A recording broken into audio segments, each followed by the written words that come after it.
parce que c'est une Bible qui a été traduite, qui a été rédigée, qui a été travaillée par les catholiques, les protestants et les orthodoxes. Vous voyez, c'est une Bible, c'est en cela où on dit écuménique. C'est quoi les traductions des Bibles? Parce qu'il y a plusieurs versions des traductions des Bibles actuellement dans le monde et beaucoup de personnes se taguent à vouloir traduire des Bibles au fur et à mesure. Bon, parmi toutes ces pluralités des Bibles, des versions, comme je dis au départ, on va prendre la version traduction écuménique de la Bible Top. C'est pour ça qu'on vous dit ici que pour la première fois dans le monde, les biblistes, c'est-à-dire catholiques, protestants et orthodoxes, ont travaillé ensemble pour produire une traduction moderne, donc la fiabilité et le sérieux, selon leurs propres termes, sont reconnus par tous, c'est-à-dire par certaines personnes, par certaines élites, et publiés en 1975, la Bible Top. C'est cela où on dit traduction écuménique de la Bible Top. Et dans la Bible Top, il y a beaucoup de livres qu'on ne va pas retrouver, on va dire, dans les versions comme Luc II 1910, comme traduction du Monde Nouveau, ou plusieurs d'autres versions, quoi. Mais qu'on va aussi retrouver dans la Bible on peut retrouver dans la Bible de Jérusalem, on peut retrouver dans la Bible Parole de vie ou bien Bible en français courant. Donc, déjà, le mot écuménique veut dire universel. Écuménique veut dire universel. Ce thème en religion signifie quelque chose qui concerne, voire rassemble tous les croyances, c'est-à-dire tous les croyants de confession chrétienne.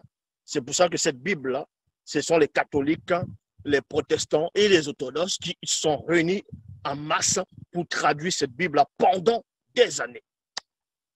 Et pourquoi le mot Tob?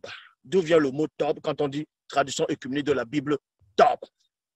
La Tob, déjà, veut dire la bonté. Tob veut dire bonté. Et le mot Tob, on retrouve cela dans toutes les versions des Bibles actuelles classiques.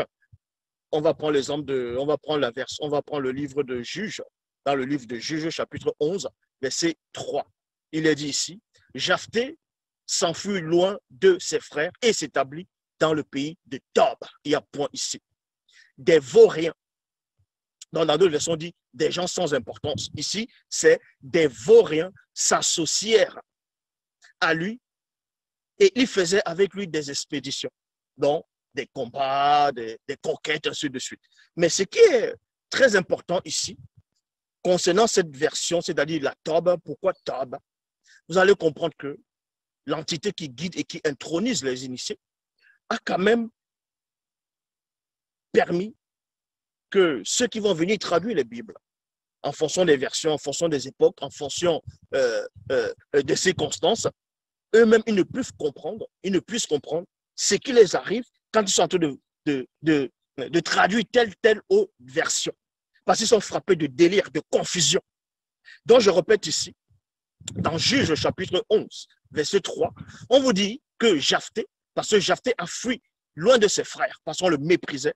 Donc, c'était quelqu'un, c'était les demi-frères, en gros. Donc, on ne voulait pas ce frère-là, il a pris la fuite. Il est allé dans un autre pays qu'on appelait Tob, dans le pays qui est la bonté, parce que c'est là-bas où on l'a accueilli. Qui l'a accueilli? C'était des vauriens qui l'ont accueilli. Donc, c'est là on vous montre comment les catholiques vont au départ, écoutez attentivement, les catholiques au départ, ils vont s'embrouiller et un groupe va protester qui devient des protestants. Donc, il y a plusieurs branches, il y a plusieurs personnes qui se sont séparées, exactement comme Jephthé ici. Et après, maintenant, ils se recroisent, d'autres vont se recroiser plus tard. Donc, selon la loi, les catholiques, toutes les religions sont des vauriens parce qu'ils sont tous en commun raccord, ils acceptent, c'est-à-dire une seule traduction, en gros, ils acceptent un seul Dieu, c'est-à-dire le faux Dieu de l'humanité.